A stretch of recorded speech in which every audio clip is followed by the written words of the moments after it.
یہاں جو امام ترمذی رحمۃ اللہ نے حدیث لائی ہے کہ وہاں پہلی بھی آئی ہے کتاب الصلاۃ میں بھی، یہاں کتاب الصوم کے اندر آئی ہے، پیچھے آئی ہے یہ حدیث، اور اس میں حضرت ابو ہریرہ یہ فرماتے ہیں کہ حضور علیہ الصلوۃ والسلام نے فرمایا ما تصدق احد بصدقۃ من طیب ولا يقبل اللہ الا الطیب، کہ جو شخص بھی صدقہ کر دیتا ہے من طیب سے، مال طیب سے، مال طیب سے مراد یہ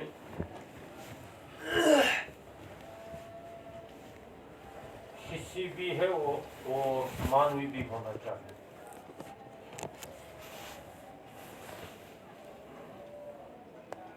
پاکیزہ مال، پاکیزہ مال کا کیا مطلب یہ ہے کہ وہ حرام نہ ہو، حصی طور وہ حلال مال ہے،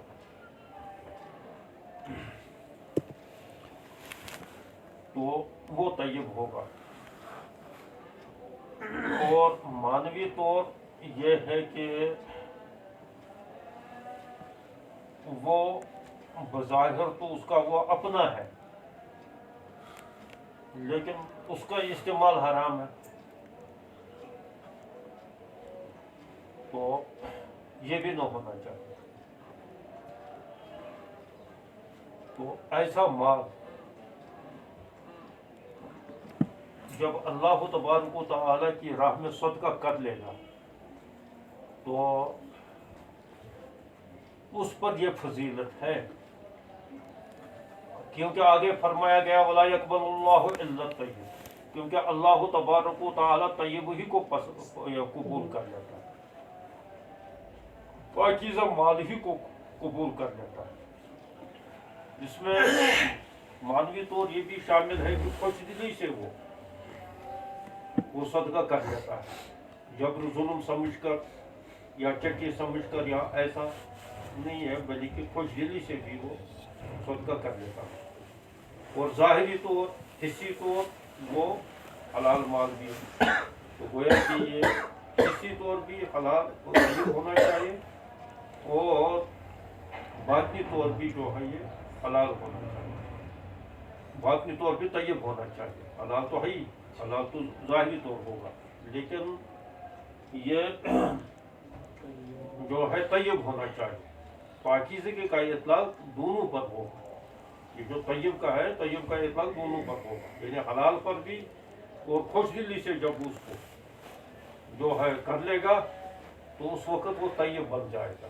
لیکن اگر وہی تنگ دلی سے اور جو ہے کسی کے دباؤ سے یا کسی کے کہنے سے جو ہے رغبت دلانے سے خود آمادہ نہیں ہے یا دکھاوے کی غرض سے، تو وہ تو حصی طور تو طیب ہوگا کیونکہ وہ تو اس کا حلال مال ہے، لیکن مانوی طور وہ طیب نہیں ہوگا۔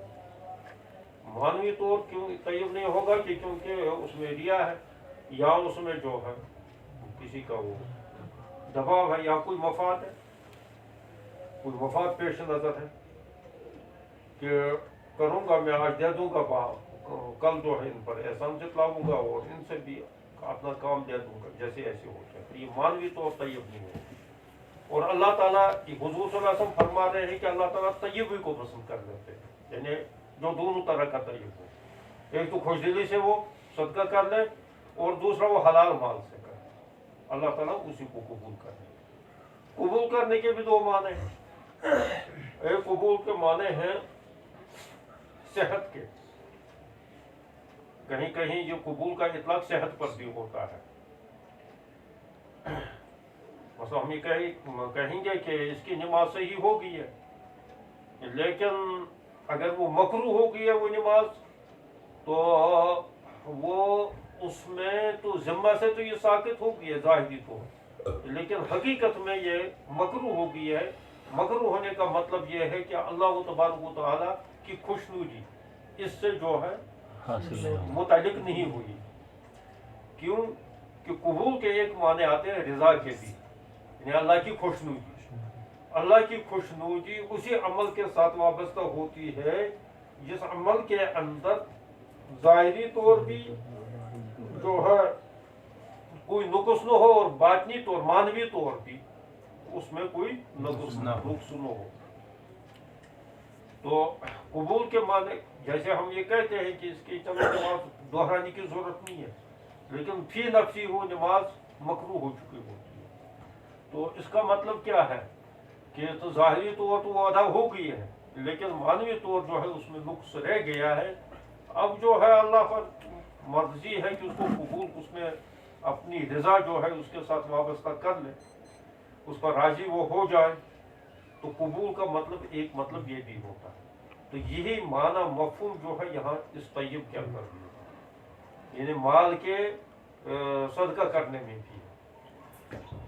مال تو کبھی کبھی مشتبہ مال وغیرہ اس قسم کا ہوتا ہے، مشترک مال ہوتا ہے گھر کے اندر وغیرہ، تو یہ کبھی کبھی جو ہے اس کو فتویٰ یہ دے دیا جاتا ہے کہ ہاں یہ تو صدقہ ہو گیا ہے، لیکن جب تک نہ اس میں معنوی اعتبار سے بھی خوش دلی ہو، ریا نہ ہو، دکھاوا نہ ہو، احسان جتلانا نہ ہو، یہ وہ معنوی پہلو ہے اس کی۔ تو جب یہ چیزیں نہ ہوں تو تب تک جو ہے اس کے ساتھ رضا جو ہے اللہ کی رضامندی جو ہے اس کے متعلق نہیں ہو جائے۔ تو قبول کے یہاں دونوں معنی ہیں، ظاہری اعتبار سے بھی ہونی چاہیے اور معنوی اعتبار سے بھی ہونا چاہیے، یہ قبول کے دونوں معنی ہیں۔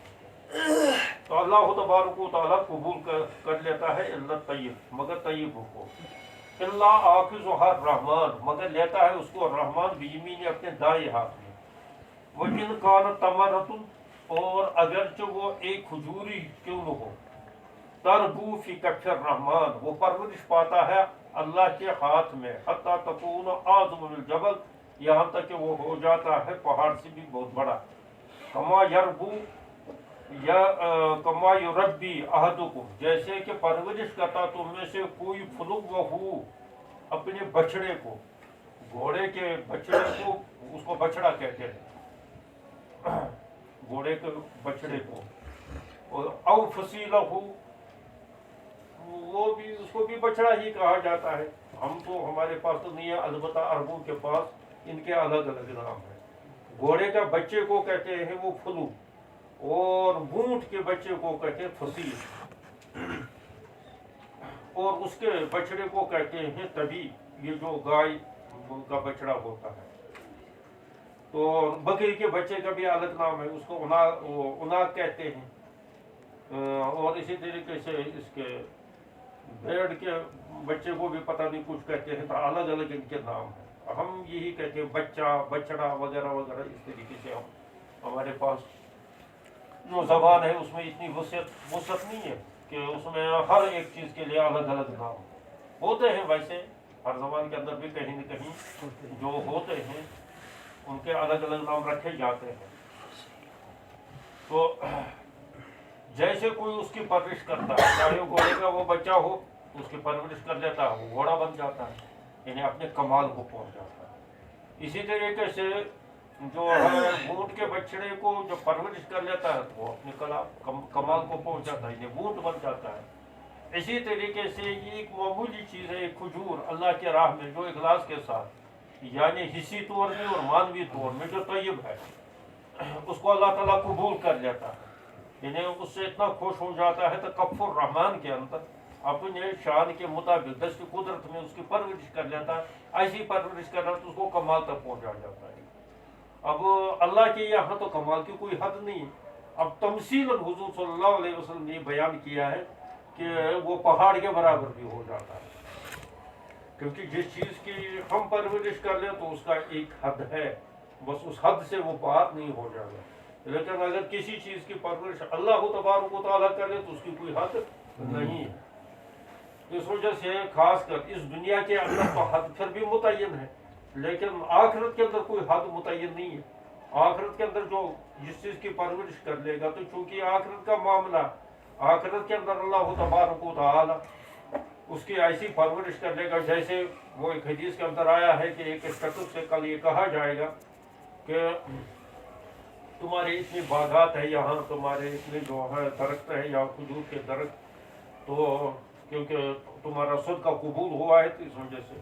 تو وہ شخص کہے گا یا اللہ تو میں تو کلاش تھا، مفلس تھا، تو مجھے تو ہے خود جو ہے کبھی کوئی تعاون کر لیتا تھا تو اس کو پھلتا تھا میں نے تو کبھی صدقہ کیا ہی نہیں.